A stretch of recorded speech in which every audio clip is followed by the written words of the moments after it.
Зоопарк у галаве. Великапостныя рэкалекцыі на радыё Марыя.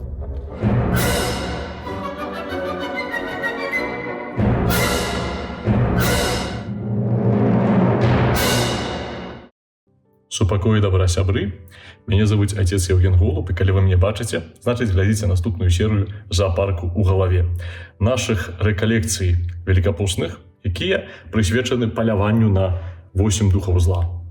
Пераважна яны нас палююць, гэтым разам незвычайна нетыпова мы на іх. Хочам даведацца, што гэта за талтайствы такія, чаго яны ад нас хочуць, спойлер, нічога добрага, і таксама як мінімалізаваць іх уплыў на нашае жыццё, ведаючы іх стратэгію, як зрабіць так, каб яны нам нічога не сапсавалі ў гэтым жыцці. І заўсёды выпуск пачынаецца з нейкай інтрыгі. Сёння таксама. Інтрыга будзе сёння самая кароткая. У Евагрыя Пантыйскага, добра нам знаёмага, запыталіся вучні аднойчы: Евагрый, а якая рыса Бога самая запамінальная? Якая рыса Бога самая яскравая? На што Евагрый кажа: Бог спачуваючы, а сатана гняўлівы. Вось сёння пра гэты гнеў і паразмаўляем.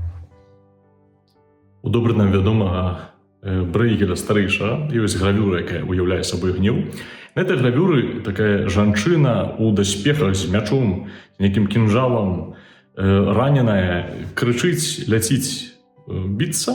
Вакол пануе хаос, вакол пануе нейкі гвалт абсалютны, але две дэталі цікавыя. Там за ёй гарыць дом, згарае, і таксама дзесьці там, як алегорыя гэтага гневу, як метафора, дзікі кабан бегае таксама. У сярэднявеччы кабан лічыўся істотай, якая атакуе ў гневе і сваіх, і чужых, не разбірае нічога. І вось гнеў — гэта, з аднога боку, такі парыў вялікі, который, як рака, нішчыць адразу. Евагрый кажа, што та самая вялікая, самая страшная жарасць, тому што нішчыць усё, яна распальваецца і прыводзіць таксама да таго, што чалавека апаноўвае сум. Ось. І таксама варта нам звярнуць увагу на этымалогію ввогуле гневу, адкуль ён бярэцца, што-то за панятак такі, які яго называлі. Іра называюць яго рымляне, называюць яго орге грэкі. І там гаворка ідзе пра вельмі цікавую з'яву, пра усплеск, пра нейкі вельмі хуткі запал, пра выбух. І гэтыя назовы падкрэсліваюць гвалтоўнасць гневу.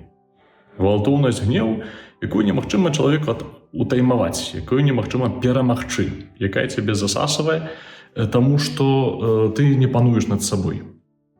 І тут узнікае даволі цікавая справа, таму што на самом пачатку рэкалекцыі, калі памятаеце, у відэа уступу, вось яно, дарэчы, можна паглядзець, залучанае, там шла гаворка пра тое, што маем у сабе такую гняўлівую частку душы. Вось такі падзел быў па Платону, 3 частак душы ў нас, і першая з частак душы — гэта разумная, дзесьці там вельмі далёка жарсная частка душы, там, дзе нашы жарсці розныя распальваюцца, пажаданні і так далей.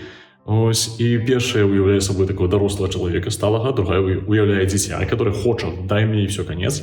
І паміж імі ёсць недзе гняўлівая, так называў Евагрый, так называе Платон, частка душы, якая адказвае за дзве рэчы: за гнеў і за мужнасць. Яна дадзена, кажуць айцы касцёла, нам для того, каб захоўваць нашыя добрыя ўчынкі, добрыя якасці, адганяючы ад іх драпежнікаў.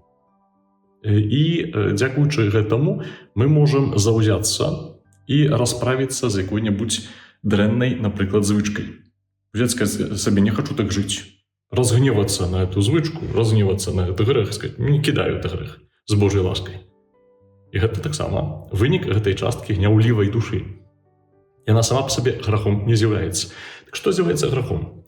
Грахом з'яўляецца тады, калі вось гэты імпульс дачыненні да другого чалавека, дачыненні да кагосьці з нашых крыўдзіцеляў мы прысвоім, і ён перародзіцца ў нейкі ўчынак.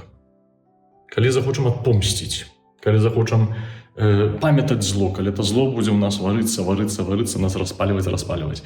Евагрый кажа, што гэты дэман, ён найчасцей дзейнічае падчас малітвы, калі чалавек засяроджаны, пераводзячы думкі гэтага чалавека з малітвы на крыўдзіцеля.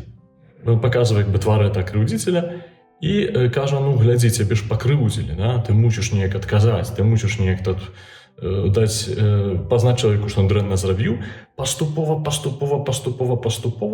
чалавек уже не можа панаваць. Яму здаецца, што яго вельмі страшна пакруцілі, таму што гэты гнеў дакручвае наше успрыняцце, нашу памяць пра сітуацыю і знекшталтвае эту памяць. Яна робіцца не такая, якая павінна быць, не так, як было насамрэч. Мы гіпербалізуем, павялічваем эту вагу гэтага здарэння, гэтай крыўды.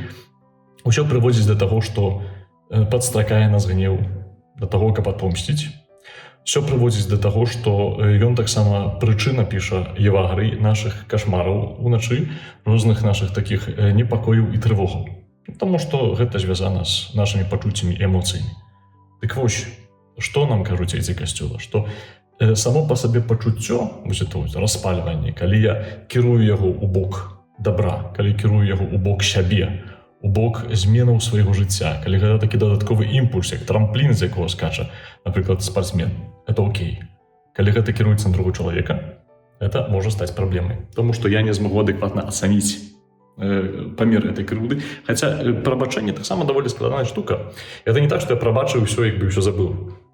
Зразумела, што трэба прайсці ўсе вось этой кругі этого прабачэння, трэба неяк усведаміць сабе, наколькі мяне скрыўдзілі, прыняць гэта, сказаць чалавеку, што дрэнна зрабіў і так далей, расставіць усе кропкі над «і», але не дазволіць сабе варыцца ў злапамятстве, тому што это злапамятство будзе мяне нішчыць.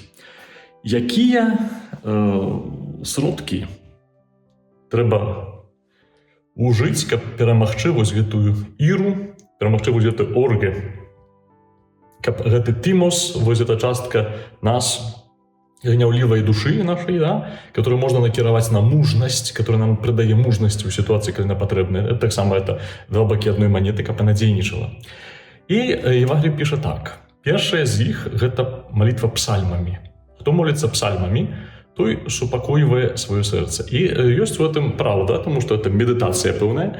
Ён захочвае гэтыя псальмы чытаць паволі, але правда таксама ў іншым. То, што псальмы — гэта, па сутнасці, энцыклапедыя станаў чалавека, энцыклапедыя пачуццяў. Ёсць такія псальмы, которые не ўжываюцца ў літургіі. Мы іх рэдагуем, трошкі падрэзаем. Вось таму, што гэтыя псальмы — гэта псальмы зларачэння, псальмы, дзе Давід, аўтар, хутчэй за ўсё, ці іншы аўтар, кажа, каб Бог пазабіваў ворагаў, каб знішчыў іх, каб, не ведаю, каб зубы ім павыбіваў, так далей. Это таксама пачуццё. Гнеў — это пачуццё.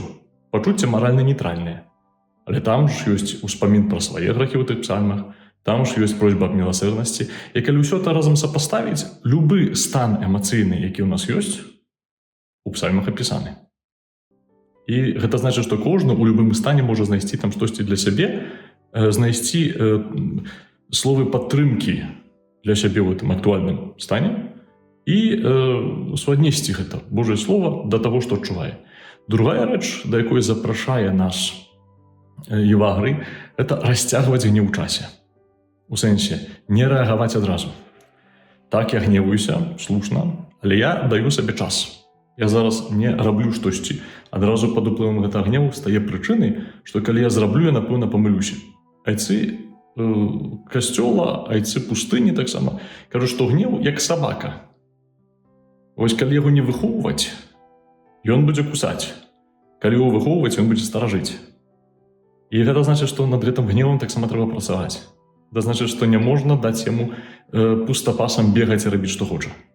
Гэта значыць, не рэагаваць адразу. Доўгая цярплівасць. Не проста цярплівасць, а доўгая цярплівасць. Расцягнуць эту цярплівасць часе. Это вялізная праца над сабой, я разумею, асабліва для халерыкаў, бо сам халерык ведаю, як гэта бывае. Трэцяя рэч — гэта міласціна. Калі ты даеш, сэрца змякчаецца. Ты заўважаеш патрэбы іншых людзей, заўважаеш іх слабасці, разумееш сваю слабасць таксама.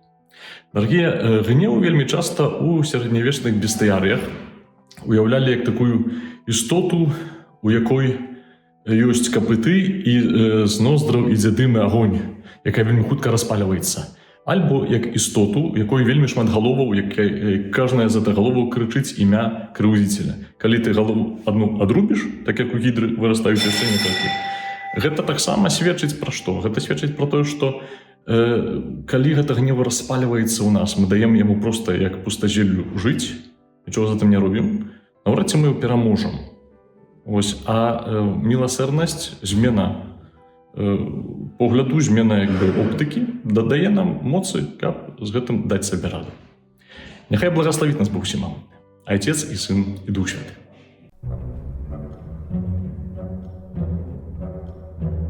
Зоопарк у галаве. Великапостныя рэкалекцыі на радыё Марыя.